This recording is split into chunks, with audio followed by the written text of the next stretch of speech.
guys, it's Tara and welcome back to another fun card video here at my YouTube channel.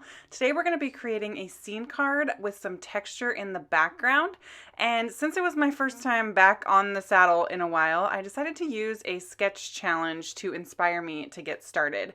So here's a look at the supplies I'm going to be using today, and if you love this video, don't forget to hit subscribe and click that little notification bell, and that will tell you anytime we are getting down to some crafty goodness here on the Tara YouTube channel.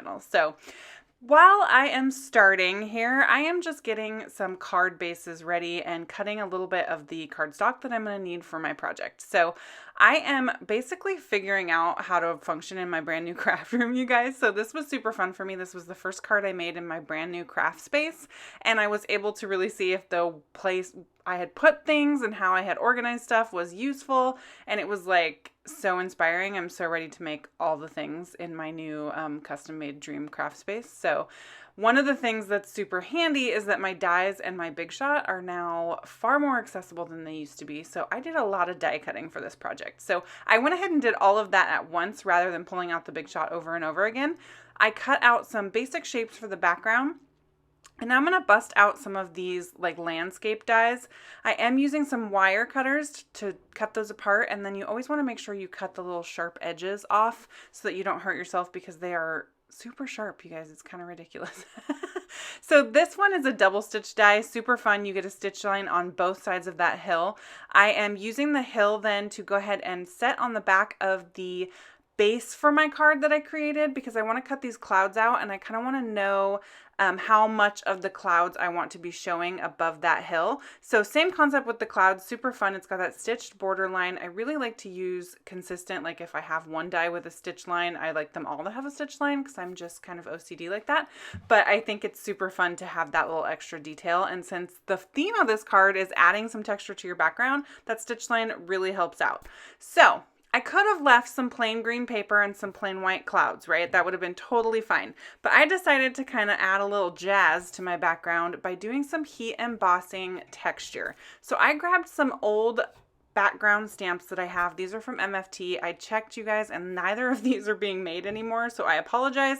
Again, I've been out of the game for a while, so my supplies are a little out of date, but they're still, I mean, they last forever, right? They're timeless. So any background stamp you had on hand would be great for this. Just something with a smallish design that you can stamp on those background landscape pieces and then emboss like in a clear embossing powder. So on my ground, I went with a clear embossing powder, so you can see when I heat it up, it just adds a little bit of texture and a little bit of color to that little hillside. And then on my clouds, I went with a clear embossing powder that had some glitter sparkle fabulousness in it. And I'm super bummed that on the video you can't really see how amazingly fabulous this glitter sparkle is. It seriously looks rainbow holographic, you guys. It's so stinking pretty, but it adds just enough little extra to that background, which is going to be the bulk of the front of my card, that you don't kind of get bored with it. You know what I mean? Like, again, it's not a big deal. Like, you can totally leave a plain background, but again, I just wanted to touch like every supply I've ever owned for card making. So this was one way to dig out like a gajillion supplies and then just add a little something extra to that background. So here I am adding even more extra to the background. I've got my Distress Oxide inks, which, you guys, I've been out of the game so long, I've barely played with these. Like, I know that they're all the rage and they're like standard in every craft room now, but I've barely played with my Distress Oxide inks. And then I've had these amazing Tailored Expression blender brushes since January, when my fabulous hubby got them for me for my birthday, and they were still shamefully white when I started this video because I had never used them before. So now I'm actually like oddly proud that at least half of them have color on them because they've been used. So I decided to use these blender brushes because I wanted a nice soft blend here. So I added some green and a little bit of a vintage photo brown to that hillside just to add some depth and shadow. And then on the clouds here, I'm using a little bit of tumbled glass to make just a little bit of a highlight on those clouds. I'll be honest, I got more tumbled glass blue on those clouds than I wanted. I really wanted that to be more subtle, but you know what? I love it anyway, and that's the nature of crafting. And that ink sits right on, like it goes right over the heat embossing that I did, so you still see that heat embossing popping through in the color of the original cardstock, so even more texture, right? Super stinking fun. I went with on my background, I mean, I literally had no plan other than here's my little sketch inspiration, and so I knew wanted to create a scene with some of those layers. And then I decided to use the dragons because super fun, but I didn't really know what I was going to do on this background. And I surprised myself even by creating my first, like, I've never really done like a sunset, sunrise. I don't really know which one this is, but it's not your traditional blue sky. I went with Broken China, Dusty Concord, and Spun Sugar. And I just kind of blended those onto my Nina. So I will say that I'm using Nina Solar White cardstock, and it doesn't blend as smoothly as if I were using like Bristol Smooth White or like even a watercolor cardstock, but it still works great for a background. So I wanted a little something extra in my sky. So I took my, I'm going to completely blank on the name of it, but it's my sparkle pen, and I just dumped some of the sparkles onto my craft mat there and then used the brush on the end of the pen to flick it onto the background just to get a little bit of sparkle, kind of almost like little fireflies or something in the background. I don't really know what I was going for, but I just basically love sparkle everywhere. So that's what's going on there. So here is the Copic coloring, you guys. Obviously, I've sped everything up on this video. This is not necessarily a Copic coloring tutorial video, which is probably good because I have not Copic colored in ages, so I'm a little rusty. But I wanted to color these really cute little dragons, and I decided to kind of make them match the background that I had created, that like sunset, sunrise, suntastic background that we made earlier. So I went with purples for these dragons. So I don't have a ton of purple Copics, so I needed to use the tip-to-tip technique. So this is one thing I love about Copic markers, is that if you don't necessarily have a light, medium, and dark in every color family that you're aiming for, you can touch the lighter marker to the tip of the darker marker and create like a blend color for the middle there. So I'm doing some really super basic shadowing here, you guys. Like I said, it's been a hot minute since I've Copic colored.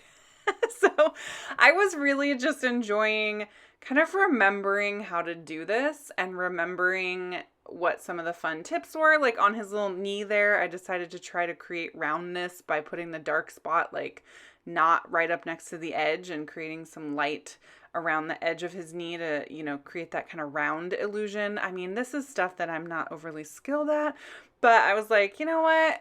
I haven't done this in a long time. This card is literally just for fun. It's for getting used to my craft room. It's for remembering how to edit a stinking video.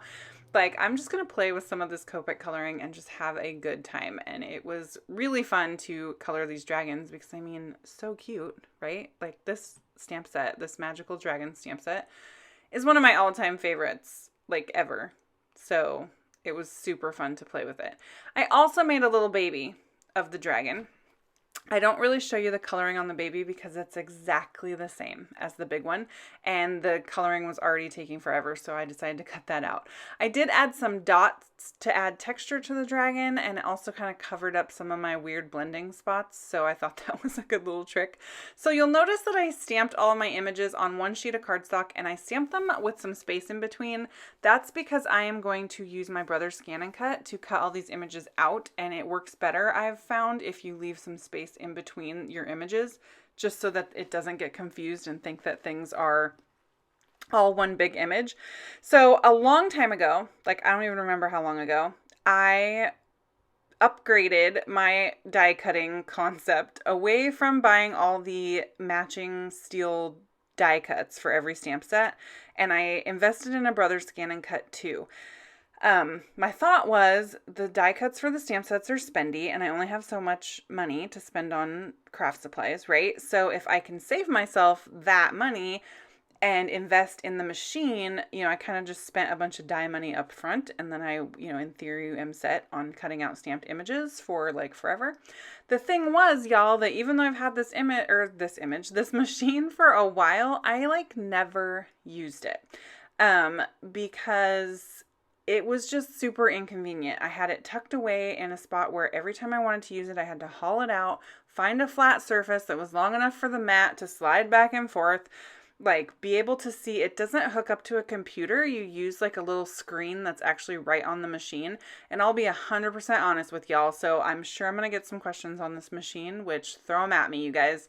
But I only use this machine for this purpose. I have a Cricut that I do all my other cutting on. So my only purpose with this machine is to cut out stamped images. But I never used it. So I was a fussy cutter. I love fussy cutting. So I do that a lot. But in my new craft room, I made space right on my desk. See, you can use, I'm going to use it there, for my brother's scan and cut. So now hopefully I'll be able to use this like every time I do stamped images. So you can see there, I set it to leave the white border around the images. And oh my gosh, you guys, cut out like a freaking dream. It took like 3 minutes. Amazing. Like, I'm so stoked about it. So eventually, if you guys are interested, maybe I'll do a video on kind of how I use it. Again, I'm absolutely no expert, but, you know, I'd be happy to show you guys what I do if you're interested in that. So now I'm going to assemble my card. I've got my little pieces colored. I got my background created. Spectrum Noir Sparkle Overlay Pen. That's what the glittery sparkly pen is called, you guys. Oh my gosh, that just popped into my head. Anyway, so I put the clouds down first on the background, and then I cut this little frame out when I was doing all my die cutting at the beginning, using some stitched rectangle frames. And I am going to go ahead and glue the hillside to the front of that frame and then pop the frame up with some foam tape. So this is one of my favorite things. For some reason, I really like the frame coming out of the front layer. It's just been a style that I've enjoyed since I started crafting. And then I'm just going to place my pieces and create my little scene. These little flowers are from a different MFT stamp set that I'm not sure if you can still get it, you guys. Like I said, I did my very best to link below for you to all the supplies that I'm using, but I have a lot of supplies that are no longer a thing anymore. So I tried to make substitutes where I could. If I couldn't find the exact supply that I used, I tried to put something down there that's similar, but you can really do this with like anything, you guys. So I found this stamp set that had a bunch of flowers. I thought that it would work because I realized once I put that dragon on there that it was going to be pretty empty on this card, which would have been fine. A clean and simple scene card is really awesome. It's just I'm not very good at clean and simple, you guys. I am definitely the person who just keeps adding things and adding things and adding things. So if you're looking for clean and simple, this channel might not be your best friend. But so I'm just placing all those elements. I'm using a combination of liquid glue and foam tape to pop those on there. And then I cut out these adorable little hearts to make it look like these dragons are blowing kisses. And then of course at the end, I have to go back and add more sparkle with my Spectrum Noir Clear Sparkle Overlay Pen, because I remember what it's called now. And then I also put some white dots on the little critters and made their little eyes pop with my black glazed Jelly Roll pen. So pretty easy peasy. I mean, there's a lot of steps, so it does take a minute, but this card was so fun to create, and I'm so excited to make a million new things in my new craft room, you guys. I hope you guys will join me for so much more fun crafting to come. If you enjoyed this video, here are the links to a couple more videos that you may enjoy. Don't forget to give me a big old fat thumbs up, and I love to read your guys' comments. It really helps me out and brightens my day. Thank you guys so much for stopping by, and I will catch you next time. Bye!